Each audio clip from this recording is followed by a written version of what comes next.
SER Podcast.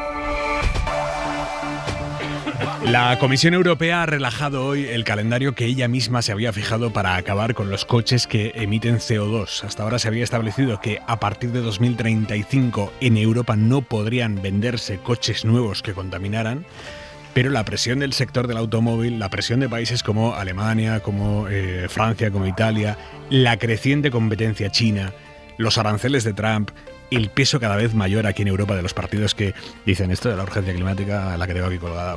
Todo eso ha generado un cóctel espumoso y la Comisión ha anunciado hoy que sí se podrán vender algunos coches contaminantes a partir de 2035, siempre que las empresas fabricantes metan cambios en sus líneas de producción para ahorrar ahí las emisiones, en el proceso de fabricación de coches. Las que no se van a ahorrar después cuando esos coches empiecen a contaminar por las autopistas, pero en las líneas de producción ahí teóricamente eso se van a tener que ahorrar. Veremos. Corresponsal comunitario Enrique García Pozo, buenas noches. ¿Qué tal, Aymar? Buenas noches. Lo que ha hecho la Comisión es rebajar un objetivo que se puso a sí misma hace apenas 2 años. Los fabricantes ya no tendrán prohibido vender estos coches en 2035, como estaba previsto. Podrán hacerlo, aunque de forma limitada, porque el nuevo objetivo marca que el sector reduzca un 90% las emisiones contaminantes. Y para compensar ese 10% de emisiones que se mantendrían con esta hoja de ruta, Bruselas quiere exigir a la industria que fomente el uso de combustibles ecológicos o el uso de acero con bajo contenido en carbono fabricado en Europa, es decir, introducir medidas con resultados menos contaminantes y con sello europeo. Esta propuesta, la prohibición de la venta de vehículos por combustible, era uno de los elementos cruciales del llamado Pacto Verde, pero los vientos han cambiado en Bruselas, donde las mayorías parlamentarias posibles son otras. También los factores externos que explican este giro, una fuerte competencia de los vehículos chinos o los aranceles de Estados Unidos. Pero en la Comisión, l'Europe remet-elle en cause les objectifs climatiques? La lo decía esta tarde el vicepresidente Séjourné. En la Comisión defienden que con este movimiento no se ponen en duda los objetivos medioambientales, pero que toman la decisión por pragmatismo.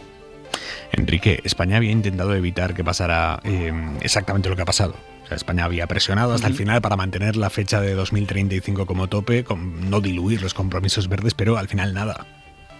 Sí, de hecho, el presidente Sánchez enviaba una carta el pasado viernes a la presidenta de la Comisión pidiéndole precisamente que no diera marcha atrás en esta medida. Francia también rechazaba esta propuesta, pero ha ganado la presión de varios países liderados por Alemania, presionada a su vez por la influyente industria automovilística que alega que está en estado crítico en la Unión Europea, pero también la presión de otros países como Italia o República Checa, en menor medida Polonia o Hungría, y claro, del Partido Popular Europeo, la familia política de Ursula von der Leyen, que desde el Parlamento llevan meses reclamando una reducción de esos objetivos, en general de los objetivos climáticos, que todavía sigue siendo insuficiente, lo ha anunciado hoy para delegaciones conservadoras como la CDU alemana, que pide todavía más flexibilidades.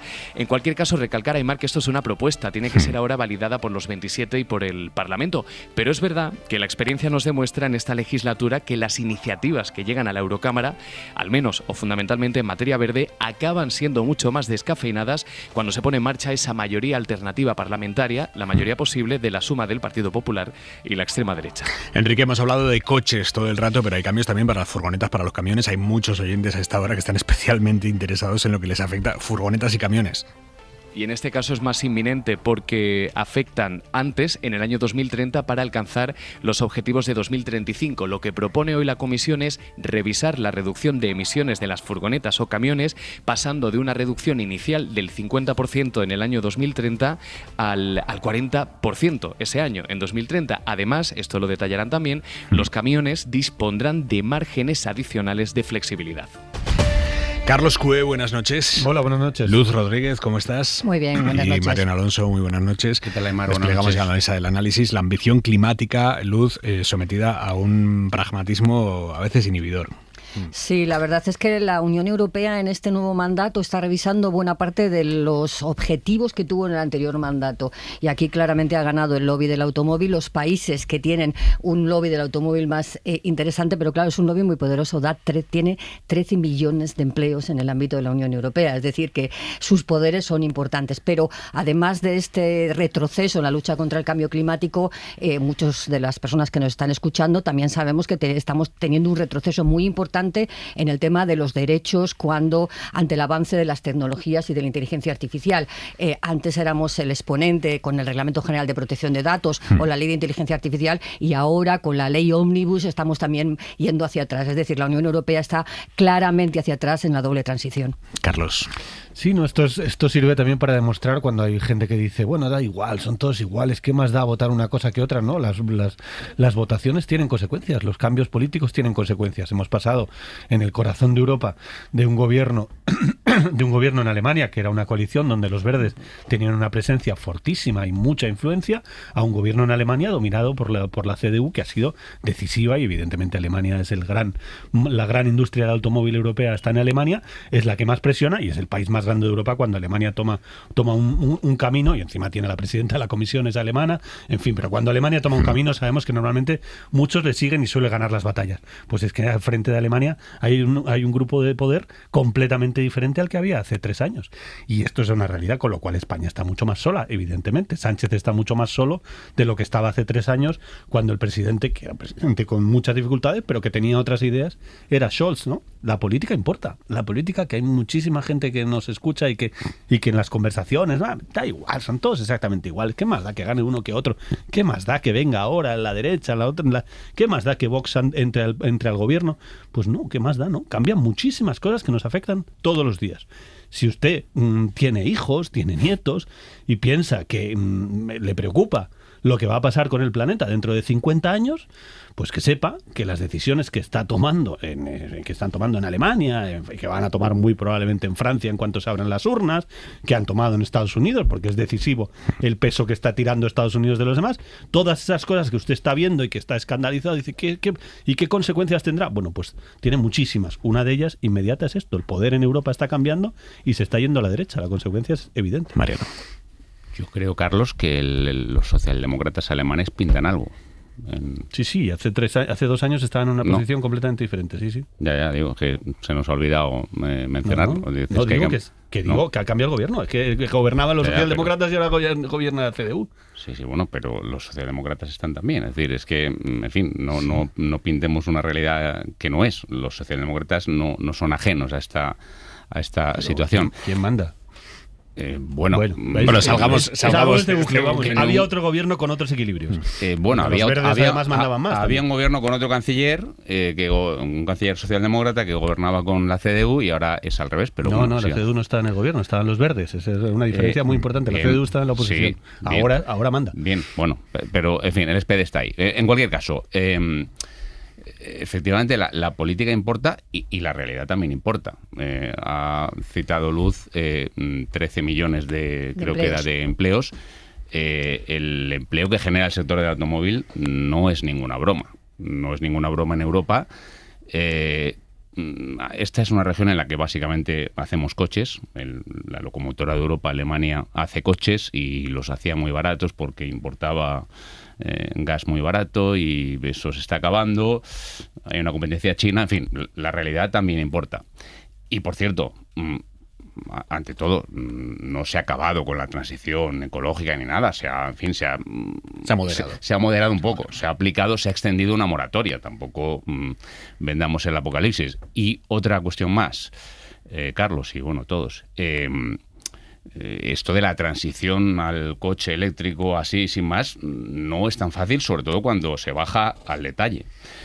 Hay una característica muy prosaica del tema del coche eléctrico, que es no solo el coste, digamos, en concesionario, sino que si tú no tienes una vivienda unifamiliar o una plaza de garaje propia, es decir, un sitio donde repostar en tu propio domicilio, para entendernos, yo no lo tengo, y gracias a Dios soy un ciudadano que no me puedo quejar salarialmente. De ahí para abajo, imagínate. Si tú no tienes eso, hablar de coche eléctrico es hoy por hoy una quimera. Pongamos la carta sobre la mesa, ¿no?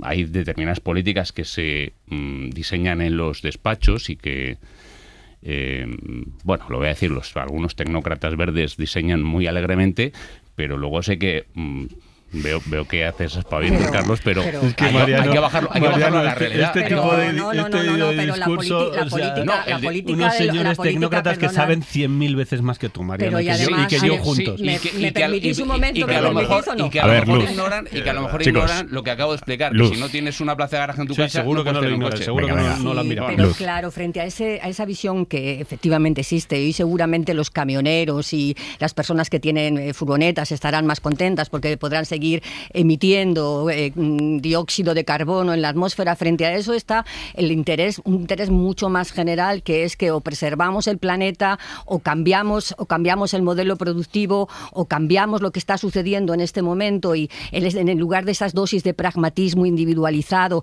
entendemos que la sociedad necesita avanzar en la preservación del planeta, o tendremos muchos camiones, probablemente muchos coches, además incluso muchos empleos, pero el planeta se nos va poco a poco iba a decir algo, pero se nos va a la porra, vamos a decirlo más suave, a la porra. Ese es el equilibrio, pero conviene no desdeñar ni ocultar que estamos hablando de una reconversión industrial en última instancia. Las reconversiones industriales, en España lo sabemos bien, son muy duras y dejan muchas víctimas. Entonces, no digamos que esto se puede hacer sin que pase nada. Y vuelvo a insistir, yo creo que sí, yo creo que hay gente que diseña políticas en despachos que no tiene en cuenta que hay muchísimos ciudadanos que no pueden hacer que en su día a día no pueden hacer esa transición. Mira, yo vamos, es que te lo digo porque lo conozco. ¿Conoces a los tipos que han hecho ese diseño y sabes positivamente que no tienen conocimiento de que la gente en los garajes tiene dificultades para poner enchufes? Mariano, es que... En serio, que la gente... Carlos, que es que hay que tener un garaje para poner enchufes. Yo en mi casa no tengo garaje. Y como yo, muchísimos millones españoles. Mariano, algunos creo que están por aquí. Mariano, seguro. Es decir, es que eso hay que tenerlo en cuenta. Déjame hacer una reflexión, Mariano. Hazla. Mariano, que estamos todos de acuerdo en que el cambio es muy difícil. Todos los cambios son difíciles. Este es un cambio muy complejo porque llevamos 80 años quemando petróleo sin cuento cada año más, y tenemos unas ciertas costumbres y hemos hecho toda una economía y toda una organización social alrededor de quemar petróleo. Evidentemente, dejar de quemar petróleo es una cosa bastante complicada. Reducir la quema de petróleo que hacemos nosotros todos los días, y sobre todo la gran industria, que es la que más quema, y cómo funciona y cómo hacemos la electricidad y cómo hacemos un montón de cosas, evidentemente es extremadamente complejo ese cambio. Y hay unas personas que no son unos ignorantes, Mariano, que saben mucho más que... yo te lo digo, ya lo sé, pero digo que ignorantes de la realidad. Se puede no ser ignorante y ser insensible, por ejemplo. Bueno, yo creo que podrán ser criticables, pero a mí es que es un discurso que me parece terriblemente empobrecedor, el discurso de estos tecnócratas que están allí en un despacho en Bruselas y no saben nada de cómo vivimos. No, evidentemente son unos señores de altísima cualificación que se pueden equivocar, faltaría más, los expertos se equivocan muchas veces, pero en el fondo de todas las discusiones que tenemos y que llevamos teniendo muchos años y que empezaron con el Brexit, que el Brexit, el gran lema del Brexit era "fuck the experts", que se jodan los expertos. Hay un ambiente generalizado, Mariano, hay un ambiente generalizado que a mí me inquieta mucho, que es, yo sé que esta cosa de Aznar, ¿quién me va a decir a mí esto de yo sé más de lo que le conviene a mi vida que cualquier experto en Bruselas? Bueno, no, señores, hay una gente diseñando, porque tienen unos niveles de conocimiento técnico enormes, que se ponen a juntarse con otro montón de gente que dicen, que miran los números y dicen, señores, esta quema de petróleo, así no llegamos a ninguna Sobre parte. la medida de hoy, hacer? Cristina Arjona, Greenpeace. Este plan pone en peligro millones de vidas y puestos de trabajo en Europa, y puede que genere beneficios a corto plazo para la industria automovilística, pero no tiene un futuro a largo plazo. Las empresas automovilísticas europeas van a seguir malgastando dinero y tecnología hasta bien entrada la próxima década. Otro problema grande que tenemos, el de la vivienda, y específicamente lo tenemos los países del sur de Europa. Hoy la Comisión Europea ha anunciado que va a proponer una nueva regulación a nivel comunitario para que las autoridades locales puedan meterle mano a este problema, el de los pisos turísticos en concreto, con todas las de la ley ya. Enrique. Sí, era y es, Aimar, un puzzle de muy difícil encaje, porque las competencias son exclusivamente de los países. En muchos, además, esas competencias las tienen las regiones o los municipios, así que había limitaciones ya en el punto de partida. Por eso vamos a intentar resumir este plan en dos grandes bloques. El primero, el de la simplificación. En Bruselas entienden que si reducimos los tiempos para conceder licencias, para acelerar los trámites, se podrá aumentar la construcción. Pero además han anunciado que van a flexibilizar las ayudas a los estados y van a permitir reubicar dinero de otras partidas para impulsar la vivienda social. Pretenden movilizar hasta 150.000 millones al año para atajar un déficit que es compartido, porque la Comisión calculan que en la Unión Europea se necesitan 650.000 viviendas al año durante la próxima década. El segundo bloque está relacionado con los pisos turísticos de corta duración. Es un problema compartido en las grandes ciudades. Allí ha crecido en más de un 90%. Es verdad que la Comisión, digamos, no puede meter mano, no puede limitarlos desde aquí porque no es su competencia, pero Bruselas ha anunciado lo que en privado llaman una caja de herramientas. Esto es, un marco jurídico común, instrumentos legales para que las administraciones que así lo decidan tengan las mismas herramientas para frenar la expansión de estos alquileres. Pero tendremos que esperar para conocer su alcance, porque las medidas no se detallarán hasta comienzos de 2026. Enrique García, corresponsal comunitario de la SER, gracias, buenas noches. A vosotros un abrazo. Aquí en España el PSOE hoy ha relativizado mucho las exigencias de Sumar, que empezaron siendo una remodelación profunda del gobierno, esa era la exigencia, y hoy ya la petición es una reunión de seguimiento del pacto de coalición. El PSOE, pues eso, lo relativiza. Bueno, decía una reunión. Por supuesto, nosotros es que casi me atrevería a decirle que es que las reuniones con Sumar son a diario. Es la respuesta de Pilar Alegría.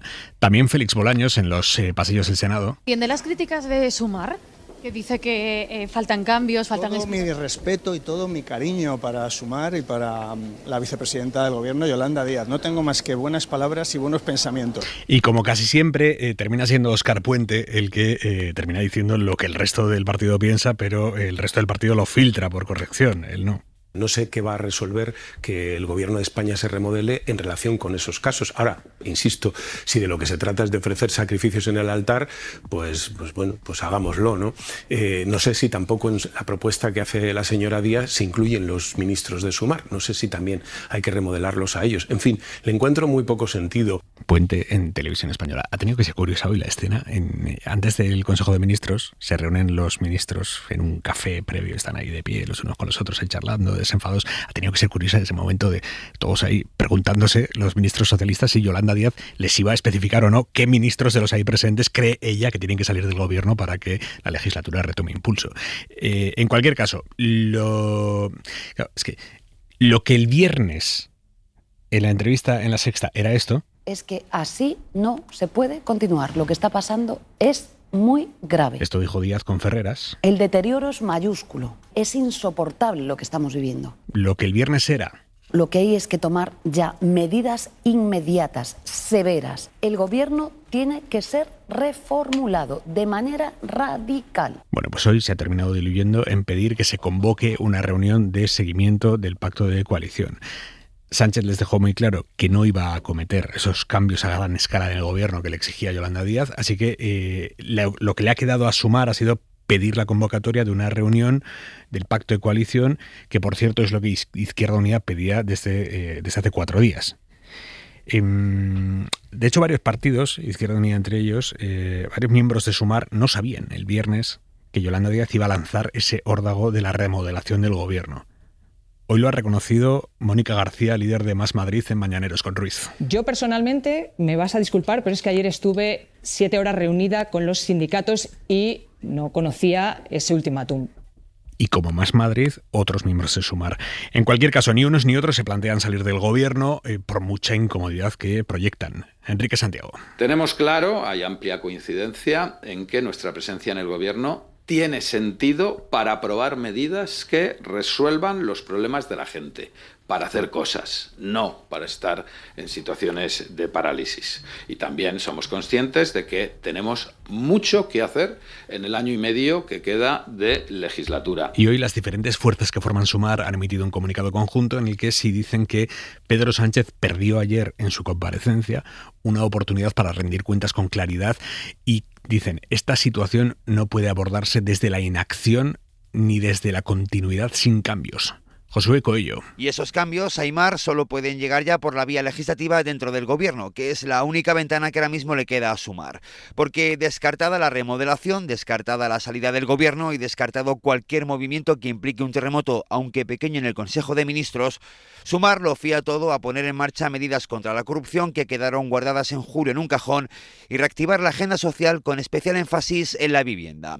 Creen en Sumar que es la única vía para reactivar esta legislatura y animar al votante progresista entre tanto goteo de informaciones sobre corrupción y machismo. De ahí que Sumar haya pedido al PSOE una reunión en los próximos días para afrontar un problema que, Enrique Santiago recordaba, ellos no han provocado. Pero visto que somos parte esencial del Gobierno, también estamos comprometidos en dar una solución, la solución que necesita el país a este problema que claramente ha generado el Partido Socialista Obrero Español. Reunión que algunos dirigentes socialistas en privado hoy se han tomado con cierta sorna, recordando que no todos los partidos de Sumar sabían de las intenciones de Yolanda Díaz el pasado viernes cuando lanzó su órdago. Ni Izquierda Unida ni Más Madrid conocían el paso que iba a dar la vicepresidenta. Pasos que hoy justificaba así el ministro Bustinduy. Y creo que lo que está haciendo Sumar, lo que está haciendo la izquierda en este país, es intentar encontrar vías de salida a esta situación. Y mientras los socios de gobierno intentan reconstruir puentes, el resto observa con atención. Podemos, que sabe lo que es lidiar con el PSOE como socio de coalición, quiere aprovechar esta coyuntura. Hago un llamamiento a toda la gente que está desencantada, que se movilice, que salga a las calles, que actúe para volver a poner a la izquierda en pie, una izquierda que pueda parar a esta derecha y que pueda hacer y que esté dispuesta a hacer lo que hay que hacer. En cualquier caso, Aimar, la desconfianza en el PSOE sigue intacta y fuentes de Sumar nos dicen que saldrían del Ejecutivo si se demuestra que hay corruptos o puteros en el Gobierno. Gracias, Josu. No somos unos palmeros, nos dicen Aimar estas fuentes. Mil gracias, Josu. Cue. Pues es que la situación es bastante compleja, pero tiene muy mala salida porque evidentemente Sánchez no va a hacer una remodelación de gobierno, por lo menos de manera inmediata. Yo creo que en algún momento la tiene que hacer. Creo que no me imagino a Sánchez acabando la legislatura con este gobierno intacto, y de hecho tiene un cambio muy, muy radical, que es que tiene que relevar a María Jesús Montero cuando se convoquen las elecciones andaluzas, y probablemente ese sea el momento en el que aproveche para hacer un cambio de gobierno profundo. Ahora, es verdad que Sumar se quedó muy fría con la comparecencia de ayer y quiere más cosas. ¿Qué puede llegar a conseguir Sumar? Creo yo, ¿cuál sería el objetivo razonable realmente en una situación así?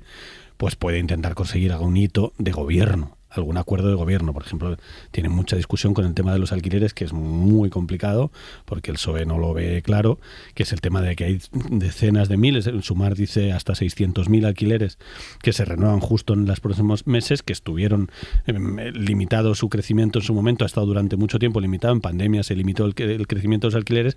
Lo que está planteando Sumar es limitemos, porque si no limitamos, esos 600.000 alquileres ahora mismo, tal y como está el mercado, le pueden pedir a la gente aumentos del 50%, y que simplemente cambian de inquilino y lo suben el 50%. Bueno, eso son cosas de gobierno que sí se pueden negociar. Están en negociación ahora mismo la subida del salario mínimo, por ejemplo. Es una negociación importante. Sumar quiere más, el PSOE un poco menos, en fin, un clásico de todos los años. Hay varias cosas encima de la mesa que Sumar sí podría intentar sacar, decir, bueno, tenemos 3 o 4 hitos para los próximos meses, lo que no va, lo que evidentemente el órdago... Hoy le has preguntado a la ministra portavoz, es precisamente esto. ¿Qué más están dispuestos a ofrecer a Sumar? Y te has comido meeting con patatas. Me he comido un meeting, me suele pasar. Se ha despedido hoy muy cariñosa y perdónenme una de las cosas que habrá que perdonarle es que no sueltan mítines, pero no lo hacen todos. Pero es verdad que no contestan, pero es un hecho que están negociando. Lo que no sé es cómo saldrá la negociación, pero Sumar lo que no puede, yo creo que Sumar ha puesto el listón demasiado alto, tirando con órdago de decir tiene que haber un cambio de gobierno, cuando tú sabes que basta que tú lo pidas para que Sánchez ya no lo puedas hacer porque lo pides tú. Luz. Pues mira, yo creo que el Partido Socialista haría bien en cuidar a la gente de Sumar, porque tal como han sido las cosas y tal como van las cosas, el Partido Socialista en el futuro no va a poder solo tener un gobierno, así que debería cuidar el entorno que ha propiciado el gobierno que tenemos en este momento. Además, yo sinceramente los entiendo perfectamente. Tengo mucha gente en mi entorno que está cerca de sus posiciones y dice, no, hay que resistir porque no queremos tener nada que ver con que en este país pueda gobernar la derecha y la ultraderecha. Pero es verdad que a esa resistencia que ellos quieren y que no quieren ser partícipes en que haya un adelanto electoral y que pueda gobernar la derecha y la extrema derecha, junto a eso o en contra de eso está que no quieren ser arrastrados por lo que está pasando en este momento en el Partido Socialista, porque es verdad que ayer el presidente, cuando salió, yo ya sé que el presidente no va a hacer otra cosa, el que se aflige se afloja, y no se iba a aflojar el presidente ayer, ni afligir ni aflojar, pero es verdad que ayer el presidente dio unas explicaciones de lo que estaba sucediendo con los casos de corrupción que están encapsulados en el partido y con los casos de las agresiones a las mujeres, que eran poco convincentes, porque no era fango o no eran invenciones de ninguna prensa, sino que están aquí y ahora. Entonces yo los entiendo perfectamente. No quieren ser los responsables de que haya un adelanto electoral o un cambio de gobierno, pero por otra parte no quieren verse arrastrados por lo que está sucediendo en este momento en el Partido Socialista. Sobre todo cuando algunos de los ministros, y esto hay que decirlo también, tienen una hoja de servicios en ese conglomerado de medidas progresistas que ha habido en el último tiempo muy importante: la reforma laboral, la subida del salario mínimo interprofesional, la igualación de los permisos de paternidad, el que haya permisos para padres que tienen hijos enfermos. Quiero decir que tienen una hoja de servicios lo suficientemente en ese cuadro progresista lo suficientemente importante como para no querer verse arrastrados por lo que está sucediendo, pero no quieren ser responsables de que haya un gobierno de extrema derecha en este país. Yo, la actitud de Sumar, y muy singularmente la de la vicepresidenta segunda en los últimos días, me recuerda un poco a la de un entrenador de fútbol que había hace muchos años, creo que era en La Rioja, que le llamaban el sastre, porque le llamaba la afición el sastre con sorna, porque cada vez que perdía decía que iba a tomar medidas y perdía todos los domingos, ¿no? Y entonces le llamaban el sastre, ¿no? Pues me recuerda un poco a eso, ¿no? Claro, yo no sé muy bien qué quiere decir un cambio profundo del gobierno. Vamos, sé que es una frase que queda bien y que sale en el telediario, incluso a lo mejor te la colocan en alguna portada, pero más allá de eso, ¿qué quiere decir un cambio profundo en el gobierno cuando estamos hablando de casos de corrupción? Porque todo esto de lo que estáis hablando está muy bien, pero es la acción ordinaria del gobierno. Pero cuando estamos hablando de que hay varias tramas superpuestas de corrupción que cada vez se están tocando más entre sí y que afectan a la credibilidad del gobierno, ¿qué quiere decir un cambio profundo del gobierno? ¿Hay alguien que sobra en la mesa del Consejo de Ministros? Pues sería una opción, ¿no? Es decir, me parece que más allá del enunciado, del titular, le falta un cierto desarrollo a este planteamiento del socio de coalición. Y no solo Yolanda Díaz, sino que llevan varios días varios dirigentes hablando, pero ninguno, por decirlo muy llana y coloquialmente, pone el huevo, ¿no?, de qué es lo que habría que hacer. Hombre, es que imagínate que Yolanda Díaz dijera nombres. Esto ya sería... Claro, bueno, la tirada no fue buena, o sea, la tirada de cambia al gobierno no fue buena. La tirada fue cambia las políticas, da un golpe de efecto en el partido, pero la tirada de cambio de gobierno la verdad es que fue errónea. Por otro lado, es verdad el reproche que le ha hecho Sumar, creo, en concreto la ministra de Sanidad, Mónica García, a Óscar Puente, cuando le ha dicho, oiga, no me hable usted de sacrificar a nadie, porque aquí el que tiene, y eso es verdad, claro, los casos de corrupción son puramente PSOE, no tienen absolutamente nada que ver con el socio de coalición, ni con Unidas Podemos la anterior legislatura, ni con Sumar en esta, ¿no? Sí, no, efectivamente, eso es una de las cosas que Sumar insiste mucho. De nosotros, dicen ellos, nosotros gobernamos en varias administraciones desde hace tiempo. Obviamente no tienen ni de lejos el poder que tiene el PSOE, pero algo de poder ha tenido y ha gobernado, en fin, en Barcelona, y ha gobernado en Madrid, y han gobernado el espacio, digamos, a la izquierda del PSOE, ha gobernado en muchos sitios y gobierna en coalición en algunos y en algunos ayuntamientos y demás, y no ha tenido grandes escándalos de corrupción. Esto es un hecho. Los grandes escándalos de corrupción han estado sobre todo en los dos grandes partidos, particularmente en el PP, pero también el PSOE ha tenido varios escándalos de corrupción históricamente. Y eso es una realidad. Ahora es verdad que la realidad de Sánchez dice, bueno, es que ¿a quién tengo? Porque la más afectada, si quieres, de los nuevos escándalos sería María Jesús Montero, que es la única que realmente tiene una responsabilidad política. Con permiso de Pilar Alegría, tiene una foto ahí con el señor Salazar, bueno, pero, sí, pero sí, vale, pero no. Como no cartel electoral para febrero es un poco. Bueno, de hecho ha dejado el gobierno hoy, pero no sé si es para dimitir eso. Es una cosa evidentemente, pero no sé si es para dimitir. Digo que lo que estaban hablando, yo creo que lo que estaba planteando es, hay casos de corrupción, que haya un revolcón. Bueno, María Jesús Montero nombró a una de estas personas. Hace 6 años años que salió del gobierno. Al presidente de la SEPI. Al presidente de la SEPI. Vicente Fernández. Vicente Fernández, uno de los implicados. Hace 6 años que salió de la SEPI, salió del gobierno y, por tanto, todo parece indicar que lo que hizo, lo hizo después.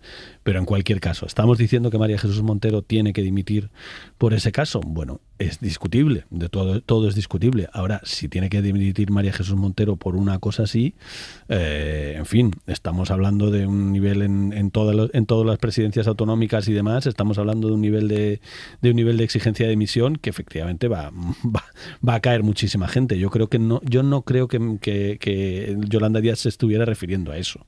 Yo creo que Yolanda Díaz se estaba refiriendo a haz algo. Otra cosa es que la fórmula que le salió de cambio radical del gobierno, pues evidentemente es fallida, porque si no te sale, si haces un órdago y no te sale, pues es fallida. Pero lo que está diciendo Yolanda Díaz es claramente haz algo, haz un gesto radical y sobre todo, que yo creo que es de lo que va esto y lo que va a pasar, creo que va a pasar en las próximas semanas. Sánchez, no sé cuándo, ahora se va a reunir con Junqueras, va a hacer a ver, aquí todo el mundo se está moviendo y Sánchez se está moviendo para seguir, con lo cual necesitará una serie de hitos, 4 o 5 cosas para decirle a la gente, voy a hacer estas 4 o 5 cosas en lo que queda de legislatura y tiene sentido seguir, porque desde luego con la resistencia, simplemente con el concepto de resistencia, no te puedes tirar un año. Sánchez necesita dar un mensaje de voy a hacer esta serie de cosas y pactarlas con Sumar. Ahora yo creo que efectivamente Sumar ha tirado muy alto y no le ha salido.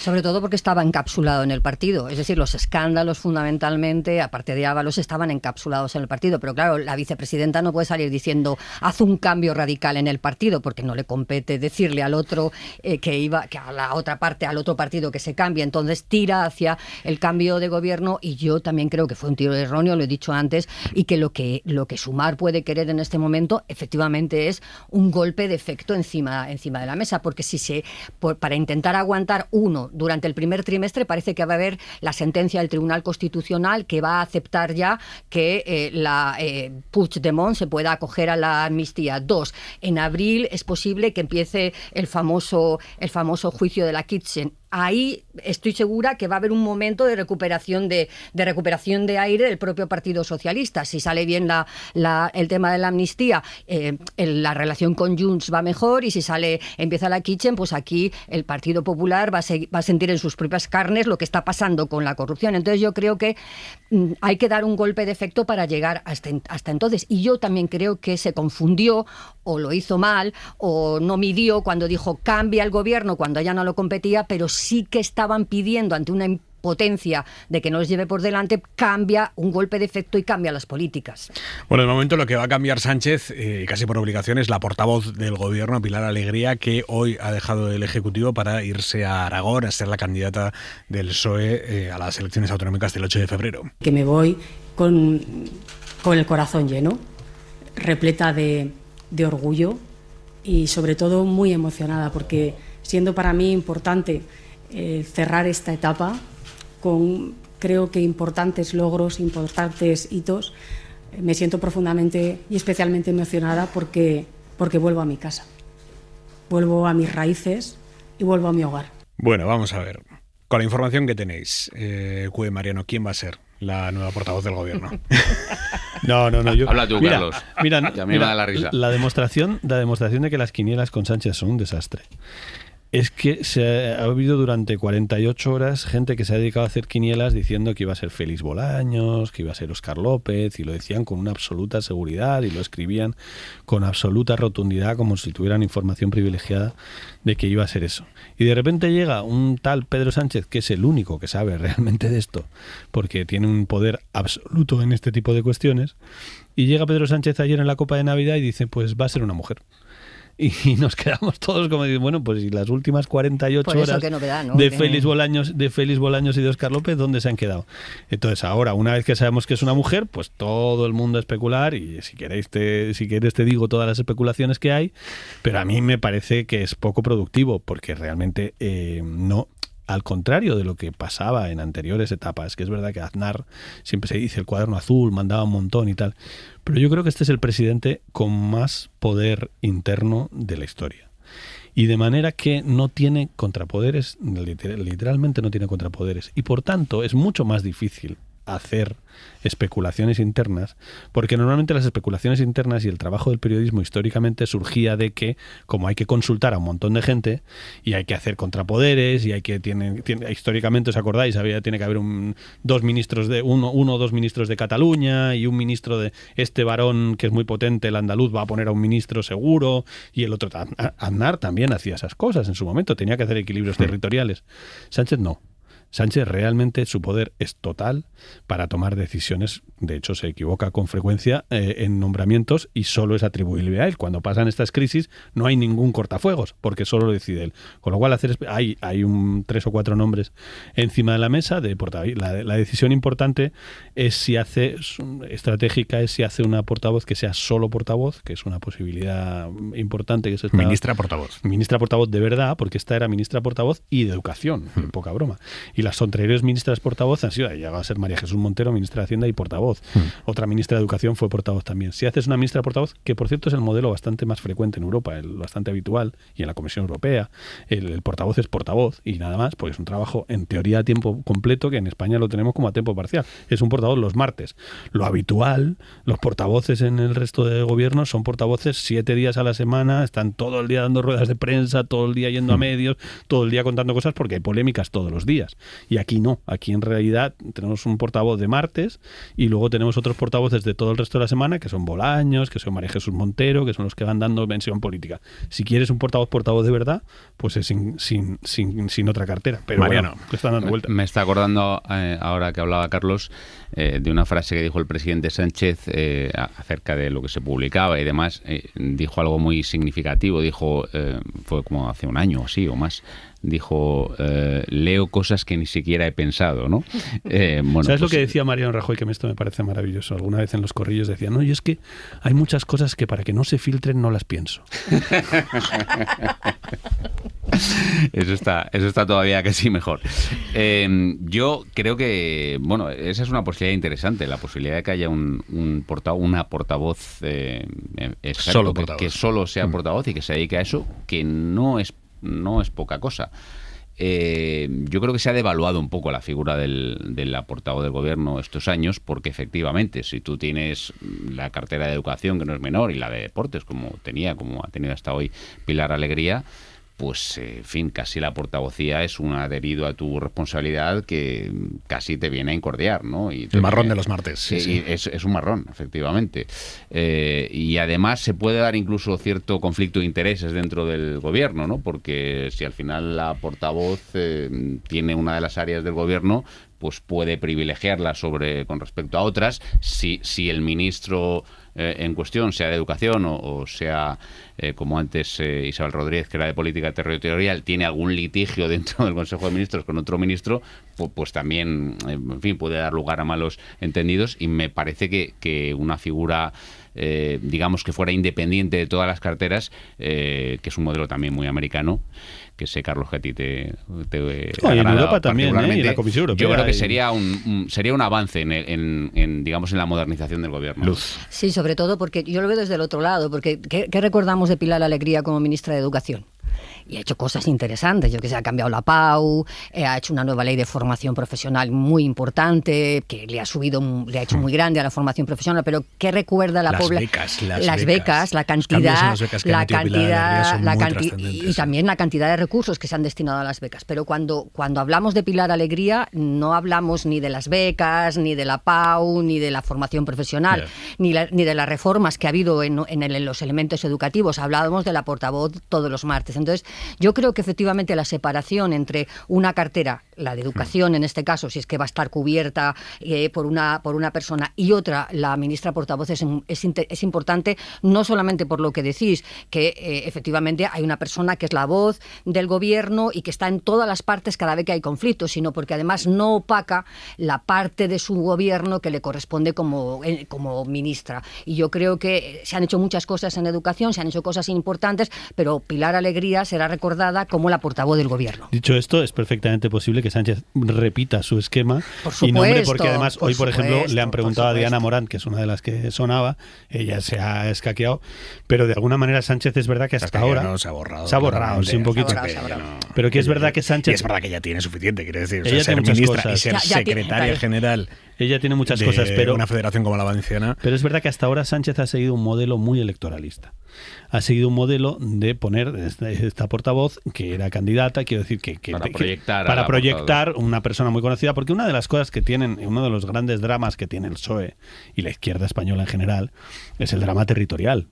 Después de con la victoria o semivictoria, digamos, que pudo volver a gobernar de Sánchez en 2023, quedó opacado. Pero la realidad es que el batacazo de la izquierda en mayo de 2023 fue descomunal. Descomunal, y eso es una cosa que no fue un día y ya está. Todos los demás días del año ese batacazo tiene consecuencias, y es la ausencia casi total de poder territorial y local de la izquierda española, que dificulta también la creación de liderazgos regionales, de liderazgos de candidatos y de gente potente. Entonces, al final, le critican mucho a Sánchez. Bueno, es que tiene 5 ministros, pero es que ¿os imagináis que Pilar Alegría, por ejemplo, estos 2 años no hubiera sido ministra? No hubiera tenido la proyección de ser ministro. ¿Os imagináis que Óscar López tuviera que enfrentarse, como se enfrentó en su día el candidato anterior, que no le fue nada bien, enfrentarse a nada menos que la potencia mediática de Isabel Díaz Ayuso sin ser ministro? Que el hecho de ser ministro también tiene sus contraindicaciones, pero te da por lo menos la potencia de que la gente te hace caso, te atiende los medios, te atienden, tienes presencia. Pues Diana Morán, si no fuera Diana Morán ministra, su presencia en la Comunidad Valenciana pues sería muy limitada, porque además los medios, y esto es la realidad y lo sabemos, los medios, sobre todo los medios públicos y en fin, la potencia que tienen los gobiernos autonómicos, por eso también es tan difícil muchas veces ganarle a un presidente autonómico. Crecen mucho, entre otras cosas, porque, en fin, tienen un ecosistema también muy mediático muchas veces que es muy difícil para el jefe de la oposición destacar. Mariano. Un pequeño matiz, Carlos, al antecesor de Óscar López, el senador Lobato, al que hemos citado aquí varias veces, no le fue tan mal, recuperó bastante exposición. No, al que le fue mal fue Ángel Gabilondo. Juan Lobato recuperó bastantes posiciones del Partido Socialista. Bueno, Mariano, que tuvo mayoría absoluta. Isabel Díaz Ayuso aplastante. Tuvo mayoría absoluta porque Podemos no entró esa vez y tuvo mayoría absoluta con menos votos que en 2021, pero en fin, iba hacia un desastre y empezó a enderezar el rumbo el señor Lobato. Pero en fin, luego pasó lo que pasó. Pero bueno, es un pequeño... Bueno, que sí, tuvieron una discusión interna, lo echaron, pero no era el candidato que estaba... Decir que no tenía muchas posibilidades de ganarle. Bueno, para líos internos, el que tiene Vox ahora mismo, después de que estemos viendo a través de los audios que publican distintos medios de comunicación, el pufo o las sospechas de pufo que había en las cuentas de Revuelta, que es la organización juvenil de extrema derecha fundada por miembros de Vox.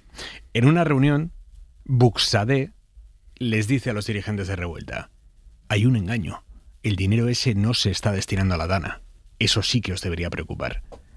Son audios que ha publicado hoy El Mundo. Julia Molina, buenas noches. Buenas noches. Unos audios que demuestran que Vox tenía sospechas de que su organización juvenil estaba cometiendo un fraude, pero no tomaron medidas. Ofrecieron su silencio a cambio de que Revuelta se disolviese. Hay un engaño original. Hay un engaño porque el dinero no se está destinando a la Dana, le dice Jorge Buxadé, miembro del Comité Ejecutivo Nacional de Vox, a uno de los líderes de Revuelta, a quien también le traslada el miedo a que el escándalo salga a la luz y salpique al partido. Una noticia de que vosotros estáis implicados en una estafa. Si sale una noticia de que estáis implicados en una estafa, nos preguntarán si Vox lo sabía, y cuando nos pregunten qué hicimos, ¿qué vamos a decir? Que no hicimos nada porque éramos camaradas, dice Buxadé. Siempre ha sido disolver y liquidar. Lo hemos tenido claro desde el principio. Disolver y liquidar, ese es el ofrecimiento que le hace Vox a Revuelta, pero la asociación juvenil no acepta el trato y es ahí cuando comienza una guerra interna en la que Vox acaba denunciando a Revuelta. La organización defiende que no hay fraude, que todo es una operación del partido para tomar el control porque llevaban un tiempo actuando por libre, aunque por ahora es cierto que se niegan a mostrar sus cuentas. Y en Vox, esta mañana le hemos preguntado insistentemente por el asunto a la portavoz en el Congreso, a Pepa Millán. No vamos a entrar a valorar nada de ese tipo de informaciones filtradas ni afirmaciones basadas en conjetura de una asociación que no tiene absolutamente nada que ver con este grupo parlamentario. Bueno, Aimar, lo cierto es que sí tiene que ver, más allá de la estrecha colaboración que han tenido siempre. Uno de los líderes de Revuelta acusado del fraude sigue siendo a día de hoy trabajador del partido. Es otra de las cosas, de hecho, que revelan estos audios, que Vox tenía a sueldo a agitadores que difundían en redes mensajes de odio y desinformación. Ese trabajador está ahora de baja, denuncia una persecución por parte de Vox y unas prácticas intimidatorias que, por otro lado, es algo que ya habían denunciado anteriormente exlíderes de la formación que ahora están fuera del partido. Julia, mil gracias, buenas noches. A vosotros. Es muy interesante lo que estamos conociendo acerca de la estructura interna de lo que Buxadé llama, es que en esos propios audios Buxadé se refiere a un pulpo con tentáculos y se van a pensar que es uno de nuestros tentáculos. Tal. Claro, es que de Vox conocemos muy poco de cómo funciona dentro, porque esto es una expresión que se la escuché en su día a Enrique Julián, que me pareció buenísima. Vox es un coche que circula por la ciudad con los cristales tintados, a diferencia del resto, que es transparente, vemos lo que hay dentro, el resto de partidos, en Vox no. No sabemos cómo funciona por dentro, lo que pasa por dentro, intuimos el momento en el que hay estallidos y demás, pero con estos audios estamos viendo lo que hay ahí dentro, Mariano. Sin duda, lo que hay dentro y cómo se le está yendo de las manos varios de esos tentáculos. Creo que la analogía de Buxadé en este caso es bastante gráfica y bastante precisa, ¿no? Claro, lo decía Julia Molina antes, no tiene ningún sentido que la portavoz Millán diga que no tienen que ver con una organización con la que Buxadé está poco más o menos que hablando como el jefe que le echa la bronca al empleado. Es verdad que en este caso con algo de razón, pero claro, por el temor a que todo salpique un asunto tan feo como quedarse con el dinero de ayuda a la Dana. Nada menos, ¿no? Es que es muy fuerte. Es que es muy fuerte. Yo creo que Vox tiene mucha penetración en el voto joven, como se ha dicho y hemos comentado muchas veces, y tiene muchas estructuras en torno a las redes, las organizaciones juveniles, etcétera. Pero claro, esto te puede salir mal en un momento dado si se descontrola excesivamente, y el caso Revuelta, creo que se puede hablar ya con toda propiedad de caso Revuelta, evidencia hasta qué punto se ha descontrolado, ¿no?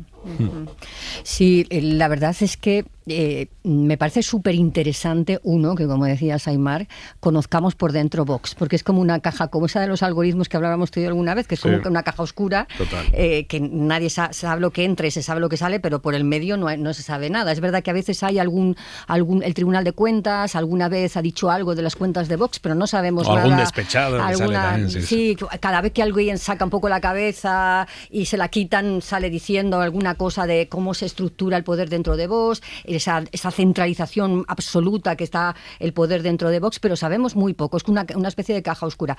Pero a mí este enfrentamiento entre Vox y su tentáculo joven me parece que le debemos subrayar, que le debemos hacer muy visible por lo que decía Mariano, porque si hoy está cuajando Vox en algún sector de voto, es el voto más joven. Y debemos decirles a los jóvenes con este intríngulis que Vox también puede ser corrupto, que de hecho la gente joven de Vox presuntamente se ha quedado con el dinero de la Dana. Es decir, debemos empezar a mostrar a nuestros jóvenes quién es Vox y lo que hace Vox. Y este episodio, que es grave desde el punto de vista de una presunta corrupción, es también muy importante para mostrar quién es Vox y para que todos los chavales y chavalas que están, más chavales que chavalas, hay que decirlo, están en el entorno de Vox, conozcan de qué estamos hablando. Para empezar, Vox no es un partido, Vox es un ejército. Y es un ejército que tiene un jefe que manda absolutamente todo. Ya estábamos hablando antes del poder de Sánchez, comparado con el poder de Abascal, que es un señor que ha llegado al límite que esto no había pasado nunca en España. Que las decisiones de cada alcaldía, de quién negocia, que todos los acuerdos autonómicos, cualquier acuerdo autonómico, ojalá Feijóo tuviera ese poder, ya le gustaría tener ese poder, que se decide absolutamente y se negocia directamente con Abascal o con su equipo. El poder es total. Ahora, y efectivamente tiene muchos alrededores, y cuando a alguien se le revela mínimamente, Abascal ha cortado todas las cabezas y no puede cortar. Es una cosa muy sorprendente lo de Vox, con una descapitalización muy importante porque ha echado mucha gente, gente valiosa, gente relevante y sigue creciendo. O sea, da igual la estructura interna de Vox. Nadie vota a Vox por su democracia interna, por sus líderes regionales. A nadie le importa quién es el candidato en Extremadura. Mira Extremadura, A nadie le importa quién es el candidato en Extremadura. A nadie le importó quién era el candidato en Castilla y León. Un Gallardo que era un candidato malísimo y que la lió inmediatamente. No les importan los candidatos regionales en Andalucía, no importa. Vox es una marca y el propietario de esa marca es Santiago Abascal. Y hace con ella lo que le da la gana. Ahora, es muy relevante esto. A mí me gustaría saber, y los técnicos de estas cosas a lo mejor lo pueden llegar a analizar, cuántos de los chavales entusiasmados con Vox y del entorno, incluso cuánta de la gente que puso dinero legítimamente y con ilusión, puso el dinero para ayudar a la Dana, ¿cuánta de esa gente se ha enterado de esta noticia? Porque es una de las cosas que pasa en el mundo de las redes, que es donde se informa toda esta gente, es que funcionan los nichos de tal manera y el algoritmo funciona de tal manera que es muy difícil. De la misma manera que ellos se van a enterar todos de la corrupción del PSOE, porque les genera ese ruido, y se van a enterar absolutamente todos, y bien está, porque es relevante y es una noticia. Es imposible penetrar en su cámara de eco con esto, con algo que les perjudica. Con algo que les perjudica es muy difícil y sorprende muchísimo. Y esto pasa con Trump, que de repente hay un escándalo increíble con Trump y dices, pero la gente que le vota no se entera. Pues muchísima gente de la que le vota, increíblemente, no se entera, no forma parte de su conversación diaria en redes. Están en un círculo que toda esa información negativa queda totalmente expulsada. Y hay una cosa muy brutal que pasó con lo de la Dana y que es muy relevante. Se montó una campaña en estos de Revuelta y otros tantos, montaron una campaña contra la Cruz Roja increíble y súper eficaz, que trataban de demostrarle a todo el mundo en las redes sociales: la Cruz Roja os engaña, la Cruz Roja es esto del mundo de los de antes, esto, la gente, la Cruz Roja que llevan 80 años, eso no, ahora pon el dinero en Revuelta, pon el dinero en Desocupa, pon el dinero en la gente que realmente está sobre el terreno. Los de Cruz Roja cogen la ropa y la tiran, y todo lo de la polémica que haya con el ayuntamiento, y montaron una campaña contra la Cruz Roja, que era una campaña muy, muy pensada y con motivos económicos, para quitarle a la Cruz Roja ese monopolio que ha tenido toda la vida, porque saben hacer ese trabajo de dónde, si yo quiero ayudar, ¿a quién le doy el dinero? Pues oiga, a la Cruz Roja o a alguna ONG muy potente, o al Estado. Monopolio no, es una de las... Bueno, quiero decir que lo hacen bien, más, por eso, pero quiero decir, monopolio lo digo en positivo en el sentido de que son los grandes expertos de eso y van por todo el mundo y saben hacerlo. Pues estos consiguieron colarse ahí, y ojalá esta gente que dio ese dinero le llegara esa información y supiera, oiga, la próxima vez dele usted el dinero a alguien que sepa y que realmente no se va a corromper, que va a usar ese dinero realmente para ayudar a la gente y que sabe lo que hace, que tiene una cierta experiencia y que tiene una institución detrás como la Cruz Roja, que en fin, que tiene sus controles. Mariano. Yo no estoy de acuerdo tanto contigo, Carlos, en que sea muy singular la realidad orgánica de Vox. Creo que tiene también mucho que ver con lo que son los nuevos partidos. Por ejemplo, Ciudadanos era muy parecido. Ciudadanos era un partido donde mandaba el líder, terminó como terminó, pero mandaba el líder, se imponía la marca y también pasaba. Hasta la última decisión sobre el último candidato en un pueblo la tomaba Albert Rivera. Sí, y los de pactos tampoco los tomaron regionalmente. Estaba todo muy centralizado. Tiende a ser, claro, me dices Feijóo, bueno, claro, pues que Feijóo tiene que torear con 13 varones autonómicos que tienen su estatus, su presupuesto, pues eso es un partido, digo. Sí, pero sí estoy de acuerdo contigo en que creo que un poco la estrategia de Vox aspira a no ser solo un partido, sino a permear muchas áreas de la sociedad. Impulsaron un sindicato, Solidaridad, que salió fatal, por fortuna. Les salió mal, pero bueno, tienen esa intención, las organizaciones juveniles, es decir, intentan en ese sentido ser más un movimiento que un partido al uso, ¿no? Y evidentemente, como estamos viendo, esos tentáculos, por volver a la metáfora de Buxadé, en muchas ocasiones les están generando problemas. De alguna forma están siendo contraproducentes este tipo de estrategia, ¿no? Seguimos en Hora 25. La ropa para mañana, Jordi Carbó, buenas noches. Buenas noches. Pues podemos aparcar la ropa para la lluvia, pero solo durante 2 días. Volverá a todo el país a finales de semana. Y no se ha acabado todavía en el Mediterráneo. Va mejorando ya donde más ha llovido en las últimas horas, en la provincia de Barcelona, pero durante la madrugada lloverá con fuerza entre Tarragona y Castellón. También en el resto de la Comunidad Valenciana la lluvia irá ganando protagonismo hasta pasado mañana el mediodía. También en Murcia, sobre todo ya durante la mañana, y como ha pasado en las últimas horas, el Mediterráneo está muy activo, de manera que precaución, porque se pueden estancar tormentas que dejen grandes cantidades de agua. Y como decíamos, en el resto del país, más sol que nubes, pero cuidado porque por la mañana habrá nieblas. En la provincia de Barcelona, Carbó, se ha relajado la cosa, ¿verdad? Porque hemos empezado ahora 25 contando que había mucha preocupación con las lluvias en determinadas localidades, en Badalona, por ejemplo, y lo que nos cuentan a esta hora es que la cosa está mejor. Sí, ya ha pasado lo fuerte, cantidades entre 150 y 200 litros, casi 200 litros en algunos barrios. Bueno, es como se está comportando el Mediterráneo este año, está muy cálido, muy por encima de la media, y el resultado son estas tormentas, pero sí, por suerte, se acaba ya esta situación. Jordi, gracias. Buenas noches. Los andaluces no van a saber cuántas mujeres desarrollaron cáncer en sus pechos por los fallos y los retrasos en los cribados del cáncer de mama. La Junta de Andalucía, que prometió transparencia total en esta crisis, no va a hacer públicos esos datos. El consejero de Sanidad, Antonio Sanz, ha dicho hoy que se van a limitar a mandarle al Ministerio de Sanidad, como cada año, el número global de andaluces con cáncer en 2025, pero que no quieren estigmatizar a las mujeres que hayan desarrollado cáncer de mama a raíz de esos fallos y que por eso no van a decir cuántas son. Esto es muy llamativo porque el viernes pasado, en un acto de presentación de su propio libro, Juanma Moreno dijo aquello de que casi el 99% de esas mujeres no habían desarrollado la enfermedad. Y de 500.000 de cribados que hacemos al año de cáncer de mama, tuvimos un problema con 2.713 personas en una jefatura de servicio que se saltó el protocolo y no informó a las que tenían un diagnóstico no concluyente. No concluyente es que no se sabe, hay que hacer una segunda prueba. Afortunadamente ya se le han hecho la prueba todas y afortunadamente tengo que decir que prácticamente el 99% no tienen lesiones tumorales. Un dato de algo así, Juanma Moreno lo desveló en una presentación de su libro. El libro particular, el libro escrito. La Junta desde entonces intenta decir que no, que son datos genéricos, que se referían a una cuestión genérica, y hoy nos han confirmado que la Junta el dato oficial no lo va a dar. Mercedes Díaz, buenas noches. La Junta no ofrecerá los datos concretos de las mujeres que han desarrollado cáncer de mama como consecuencia de los retrasos y los fallos del SAS dentro del programa de detección precoz. No dirá cuántas mujeres han desarrollado cáncer entre las afectadas porque sería señalarlas. No sabremos ni las que tienen un tumor de las 2.317 que han sido revisadas en los 2 últimos meses en el plan de choque de la Consejería de Salud, ni sabremos cuántas son las víctimas de los fallos que habían desarrollado el cáncer cuando la SER lo destapó. Mujeres a las que el SAS había tardado hasta 2 años en llamar para una segunda prueba que confirmó el tumor. Los datos de las víctimas de este escándalo sanitario se contarán dentro de la estadística global que se ofrecerá al Ministerio de Sanidad. Antonio Sanz es el consejero de Salud. Nosotros damos los datos siempre, pero permítame que demos los datos de lo que es el circuito, le digo, global de lo que representan los casos.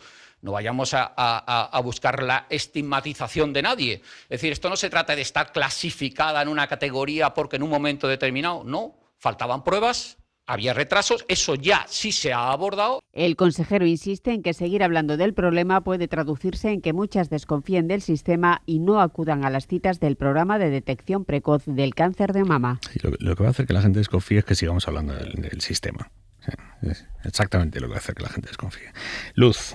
Terrible, ¿no? O sea, yo creo que la única forma de que el sistema vuelva a tener confianza, como dicen en el Gobierno de Andalucía, es ser transparentes y responsables, las dos cosas. Transparentes, conocer la cantidad de mujeres que por un error grave del sistema sanitario de la Comunidad de Andalucía hoy pueden estar desarrollando un cáncer de mama. Y la irresponsabilidad, porque precisamente ha sido ese error el que ha hecho que estas mujeres con mucho porcentaje de proporción hayan desarrollado su cáncer de mama. Si el Gobierno de Andalucía quiere normalizar y sobre todo quiere dar confianza en su sistema sanitario, tiene que ser transparente y tiene que decir cuántas mujeres han desarrollado cáncer de mama como consecuencia de un error que ellos tienen que asumir con su responsabilidad. Lo contrario es taparlo.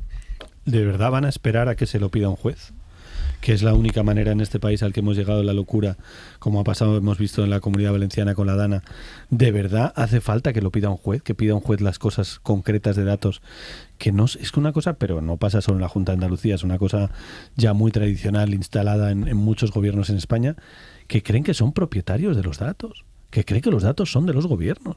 Los datos no son de los gobiernos bajo ningún concepto, no hay ninguna ley que ponga, ningún artículo que ponga que el gobierno puede negociar y usar los datos como crea conveniente. Los datos son de los ciudadanos y los ciudadanos tienen absoluto derecho, y más que nadie, las mujeres afectadas, pero todos los ciudadanos de Andalucía, usuarios de la sanidad pública, tienen derecho a saber cuántos errores hubo, qué van a hacer para arreglarlo, qué dimensión la tiene el opinión problema. pública tiene derecho a conocer la magnitud del problema para tomar decisiones. Pero para, decisiones y para presionar, que se traduzcan en lo que se tengan que traducir. Claro, para presionar, movilizaciones, en voto o en lo que sea. Pero para la opinión pública tiene derecho a conocer la magnitud del problema provocado por un fallo en la gestión. El problema es que ellos ahora, como están en sus previas elecciones, no quieren dar a conocer ni los errores ni los datos sobre los errores, porque eso puede afectar a su valor político. Pero eso no puede ser por encima de la salud de la gente. Esta broma de la estigmatización. Pero qué bromas es que no tiene ningún sentido. No nos digan los nombres, díganos cuántas. No, es que nadie está pidiendo los nombres porque es ilegal. Nadie está pidiendo los nombres. Díganos cuántas son. Ni los nombres, obviamente, ni siquiera ningún tipo de dato, digamos, segmentado.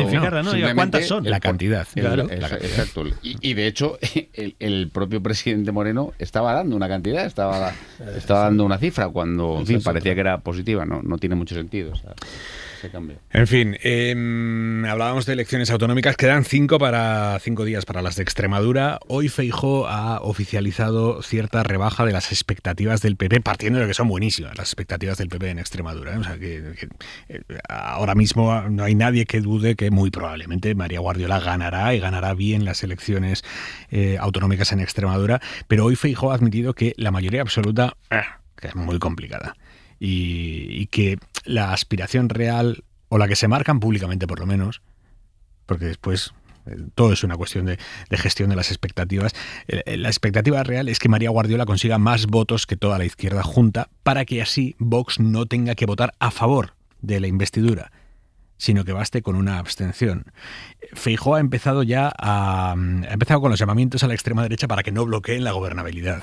Y quedan todavía 5 días para votar, o sea que imaginen. Extremadura, allí está David Junquera. Buenas noches, Junquera. Buenas noches. Juego descubierto en Extremadura. El PP sigue apostando a la absoluta, como decías, Aimar, pero va preparando ya el paracaídas por si el salto ha sido demasiado osado, demasiado ambicioso. Dice Feijóo que el objetivo es que el PP supere a la izquierda y ya va retando a Vox. El objetivo es tener más votos que toda la izquierda. Por supuesto que hasta el domingo vamos a trabajar por una mayoría, pero el objetivo base, el objetivo fundamental, lo hemos dicho en el inicio de la campaña, es desbloquear la gobernabilidad y tener más votos que toda la izquierda, y espero que nadie bloquee a alguien votando con la izquierda. Que nadie bloquee a alguien votando con la izquierda. El líder del PP no quiere que los suyos se desmovilicen y al verlo ganado, pues no vayan al colegio electoral, pero evita cargar duramente, como escuchábamos, contra Vox. Los ataques más duros se los guarda para los socios del gobierno por no descabalgar a Sánchez. En relación con los socios, es que ya no se los cree nadie. Es que llevan meses, incluso más de un año, amagando y no dando. Los socios del gobierno se han convertido en cómplices del gobierno. Feijóo que sube el tono, pero sin pasarse, para no dar al traste con la táctica moderada de su candidata María Guardiola. Precisamente hoy le hemos preguntado por las palabras anoche de Ayuso. La baronesa madrileña dijo que hay que quemarse en política, que hay que dejarse de política tibia. ¿Es Feijóo tibio o ardiente? Como usted sabe, los tibios no entrarán en el reino de los cielos. Por tanto, no tengo ningún interés en formar parte de ese equipo de tibios. No he sido tibio en mi vida. Dice Feijóo que no se ganan tantas elecciones como ha hecho él siendo tibio, frío. Es lo que hemos pasado hoy en Extremadura, visitando una carbonera en Zaínos y participando en una comida meeting en Jerez de los Caballeros. Salvo sorpresa de último día, estos han sido los últimos actos del líder del PP en esta campaña extremeña. ¿Qué me dices? ¿Ya no tiene más? No está previsto que esté con María Guardiola el viernes en el cierre, para no eclipsarla, dicen en su equipo, y también porque María Guardiola quiere hacer una campaña netamente extremeña. Hasta negó la presencia de algunos varones que se ofrecieron como Ayuso, y puede pasar que a lo mejor el jueves, volviendo en el avión de Bruselas, se anime y le pongan un acto por la mañana, pero en cualquier caso sería en solitario y solo si Feijóo se anima. Junquera, gracias, buenas noches. Buenas noches, un abrazo.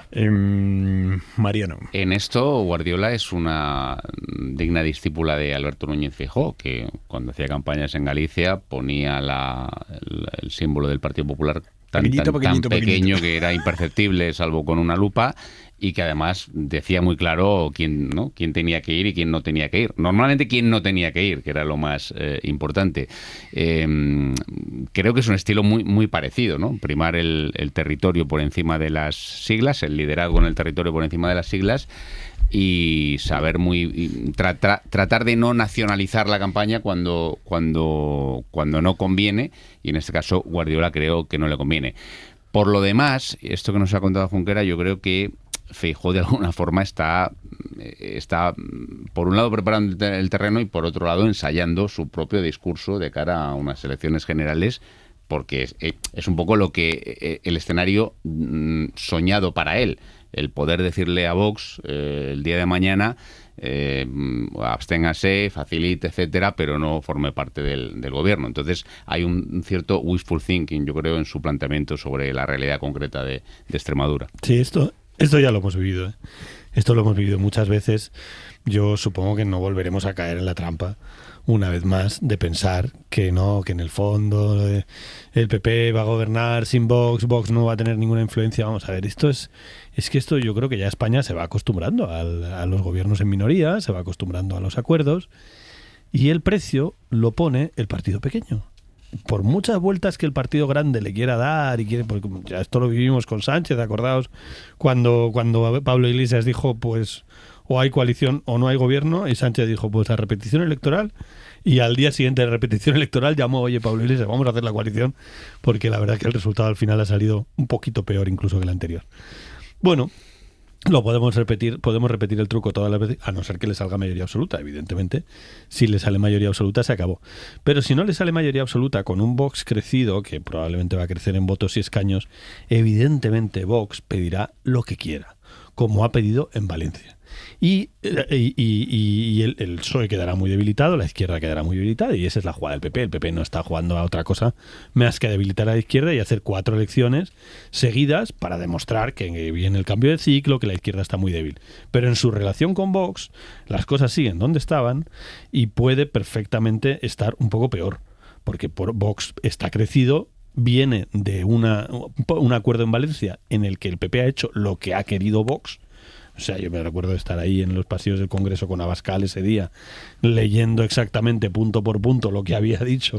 Por cierto, que viene mañana a Madrid el nuevo presidente de Valencia, a ver si había dicho lo que habían pactado exactamente toda la línea política de Vox, y ahí Abascal haciéndose el duro. Bueno, pues parece que lo ha dicho todo, hacemos las crucecitas, ha dicho todo, pues le votamos. Pues evidentemente Vox, que es el pequeño, aunque sea el pequeño, tendrá la capacidad de decirle a Guardiola que en tu discurso tienes que leer todo esto y decir todo esto, y si no, si me abstengo, ya tendrá menos Carlos, fuerza. siendo todo eso verdad, funciona así. Solo una cosa, Vox tendrá eventualmente menos fuerza si el PP suma más escaños que toda la izquierda junta en cualquier parlamento, que si es al revés. Eso también que sí, lo van a intentar para que tenga la menos fuerza posible. Es pero la realidad no, eso es así. Y si hubiera una negociación de gobierno, de que Vox quisiera entrar en el gobierno, si solo es abstención, obviamente tienen menos consejeros porque vale menos. Es que esto funciona así, es una ecuación. Pero como no va a entrar en el gobierno y lo que va a pedir es el discurso en ese discurso Guardiola, por muy moderada y muy lo que tú quieras, le va a tener que dar a Vox un montón de cosas, y si no, no va a haber el gobierno. Sobre todo porque no va a haber disuelto las cámaras, y va a decir ahora que una vez celebradas las elecciones, si no tiene mayoría absoluta, no va a pactar con Vox y va a volver a disolver las cámaras, porque sería un juego de tontos, sinceramente. Yo creo, yo creo que el Partido Popular, es verdad que todo lo hemos vivido ya, pero yo creo que el Partido Popular, en esta escalada que ha ido haciendo de, bueno, vamos a ir poco a poco las elecciones autonómicas para que vaya dando una sensación de ola que va creciendo hasta llegar a las elecciones generales, y llegamos nosotros y salvamos el país. Yo creo que se le puede volver en contra, porque ya se le ha vuelto en contra una vez, y con el presidente del gobierno, con Pedro Sánchez, hay que tener en este sentido mucha visión, porque si Guardiola tiene que pactar con Vox, en Extremadura, porque si en Aragón tienen que pactar con Vox, porque si en Castilla y León tienen que pactar con Vox, y la ola crece y la gente cree que van a tener que pactar, como parece, con Vox cuando lleguen al gobierno nacional, eso sigue movilizando a la izquierda, que es lo que pasó hace 2 años, en el 23, y vuelve a movilizar a la izquierda. Así que poco a poco vamos ganando y vamos pactando con Vox, se le puede volver en contra. Por cierto, mencionabas, Carlos, que mañana Pérez Llorca, el nuevo presidente de la Comunidad Valenciana, viene a Madrid, se reúne con Sánchez en la Moncloa. Es una reunión muy importante. Sí, no, efectivamente es una reunión especialmente simbólica, porque además Sánchez y el gobierno quiere hacer del combate contra la ideología de derecha y sobre todo de ultraderecha que está impregnando las comunidades autónomas y que claramente en la Comunidad Valenciana tiene mucha fuerza, porque Vox en la Comunidad Valenciana ha decidido todo, y de hecho hasta este candidato es candidato porque si otro candidato no le habría gustado a Vox y muchas cosas. En fin, yo creo que ahí va a haber juego de contraste. Va a salir después, no sale Sánchez, sale el ministro de Política Territorial, pero creo que va a haber un contraste y creo que Sánchez está buscando eso. Sánchez está en un momento de debilidad extrema, es evidente, con muchas dificultades, tiene muy mala pinta las elecciones que vienen para la izquierda, y el juego lo que está intentando es movilizar a la izquierda diciéndole, oiga, señores, que lo que viene a gobernarles en Extremadura es esto de la Comunidad Valenciana. No creo que sea casual que le haya justo puesto hoy, ¿no? Pero no va a ser un encuentro del presidente del gobierno central con el presidente de una comunidad autónoma para abordar los asuntos. Formalmente por supuesto que habrá mucho de eso, Mariano, pero sabemos que estamos en una semana de campaña electoral, los dos van a hacer campaña. La dama de Elche, ese tipo de cuestiones. Por cierto, hablando de la Comunidad Valenciana, la jueza de la Dana ha ordenado un careo entre Salomé Pradas, que es la consejera de emergencias de Mazón el día de la Dana, y José Manuel Cuenca, que era el jefe de gabinete de Mazón. La jueza quiere que le aclaren quién está diciendo la verdad y quién está mintiendo sobre los WhatsApps que se cruzaron Salomé Pradas y José Manuel Cuenca, en los que supuestamente Cuenca le dijo a Pradas que se olvidara de confinar a la población, de meter en sus casas a la población, y también si Cuenca le dio la orden a Planas de que no molestara a Mazón y que todo se lo fuera informando a él directamente, al jefe de gabinete. Pradas esto lo contó en una entrevista en la tele, Cuenca lo negó en la declaración ante la jueza. También dijo que sus WhatsApps con Pradas el día de la tragedia están descontextualizados. Pradas ha entregado una copia notarial de esos WhatsApps, pero Cuenca no puede entregar los suyos porque ha borrado todo. Así que la jueza los convoca a los dos para un careo. Esa misma jueza el viernes pasado anunció que va a citar como testigo a Feijóo y le dio 5 días para que aporte voluntariamente a la causa sus WhatsApps con Mazón el día de la Dana. Hoy la portavoz del PP en el Congreso, Esther Muñoz, ha dado a entender que lo va a hacer, que va a aportar esos WhatsApps. Yo lo que le puedo asegurar es que el señor Feijóo está a lo que diga la justicia y que colaborará con la justicia y que mantiene perfectamente lo que dijo desde el principio. Y si la jueza de la Dana entiende que puede servir de alguna manera los mensajes para ver qué pasó, pues efectivamente el señor Feijóo cumplirá, como no puede ser de otra manera. Va a ser muy interesante, Mariano, ver esos WhatsApps entre Feijóo y Mazón y ver qué es exactamente lo que Feijóo considera que Mazón le estuviera informando en todo momento. Yo creo que es... En fin, no voy a descubrir América. Creo que es evidente que esa declaración de Feijóo fue una declaración de circunstancias, de las cosas que se dicen al inicio de una tragedia de este tipo. He hablado con el presidente y me he informado en tiempo real. Por lo que hoy sabemos, difícilmente el señor Mazón podía informar ni a Feijóo ni a nadie, y mucho menos en tiempo real, de lo que estaba ocurriendo. Me parece bastante evidente. Todavía la consejera Prada sí, pero el presidente de Mazón me parece evidente que no. Ahora bien, no sé hasta qué punto, en fin, tendría obligación de entregar sus comunicaciones privadas. Obligación por ahora ninguna, ¿eh? De momento lo que es le ha ofrecido la posibilidad de entregarlas. Que le da la vía también de que lo rechace, claro. Sí, pero por lo que hemos visto parece, o por lo menos yo interpreto eso de las palabras de Esther Muñoz, que sí que lo va a hacer, ¿no? Que está dispuesta, hombre, yo creo que va a ser muy difícil negarse, pero en cualquier caso yo no tendría tampoco muchísimas expectativas de lo que pudiera haber en esa conversación, porque realmente era un señor muy mal informado, que estaba en un momento que claramente no estaba en su sitio y en su puesto, pues seguramente y el otro dándole ánimos. Quiero decir, no creo que fuera una conversación decisiva. Ojalá tuviéramos, que esa sí es decisiva, ojalá tuviéramos las conversaciones realmente, la pudiéramos tener el contenido de las conversaciones entre Mazón y su consejera, que creo que ahí sí veríamos el desastre absoluto de la propia consejera y de Mazón no enterándose de nada. Pero yo creo que la conversación con Feijóo debió ser más o menos casi protocolaria, más o menos irrelevante, porque Feijóo no era fundamental en esa negociación, en esa gestión, y el otro no se estaba enterando de nada. O sea. Tenemos noticia de última hora en Estados Unidos. El hijo del director de cine Rob Reiner se enfrenta a una posible pena de muerte por haber matado a sus padres en la mansión de Los Ángeles. Le han imputado 2 cargos de asesinato y la pena máxima ante esos cargos sería la pena de muerte, cosa que la Fiscalía todavía no ha decidido si la va a pedir. Joan Jimeno, buenas noches. ¿Qué tal? Buenas noches. Asesinato en primer grado por matar a sus padres, Rob y Michelle Reiner. El fiscal de distrito encargado del caso acaba de comparecer para explicar estas imputaciones y ha dicho: These charges carry a maximum sentence of life in prison without the possibility of parole or the death penalty. Que Nick Reiner se enfrenta a una posible condena de pena de muerte o de cadena perpetua, en su caso sin posibilidad de salir en libertad condicional. La Fiscalía no ha hecho todavía su petición. No se han aportado muchos más detalles sobre la investigación. Ha confirmado el fiscal que el crimen se cometió con un arma blanca. Nick Reiner comparecerá en las próximas horas ante el tribunal para declararse culpable o no culpable de estos 2 cargos. Hay otro tema hoy que nos llega desde Estados Unidos que la verdad es que es alucinante, es muy inesperado, porque conecta a 2 personas que no parecían estar ni en el mismo universo. Son Jeffrey Epstein, el magnate pedófilo Jeffrey Epstein, y Ana Obregón. Es verdad que Ana Obregón ya había contado en sus memorias hace más de una década que conocía a Jeffrey Epstein, que se hicieron amigos cuando ella vivió en Estados Unidos en los 80, pero esto había caído en el olvido colectivo, y hoy el New York Times ha publicado un artículo extenso sobre la figura de Epstein y ha contado que Epstein y Ana Obregón estuvieron juntos, que tuvieron un affair, y que Epstein aprovechó eso para relacionarse con la familia de Ana Obregón, que es una familia de dinero, y también con otras familias españolas, y que le ayudaron a ir amasando su fortuna. Corresponsal en Washington, Sara Canals, buenas noches.